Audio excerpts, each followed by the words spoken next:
Pagkain ng asusena o karne ng aso? Nako! Bawal ito. Pasintabi po sa mga pet lover at for parents.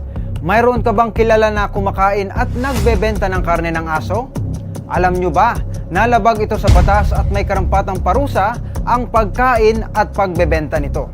Kung sila man ay laman ng kalsada, tandaan na hindi sila panlaman ng tiyan. Ipinagbabawal ang dog meat trade dahil ayon sa Philippine Meat Inspection Code of the Philippines, itinuturing na hot meat ang karne ng aso at hindi ito dumadaan sa tamang meat inspection. Kaya maaring makakuha ng sakit ang sino mang kakain nito gaya ng rabies.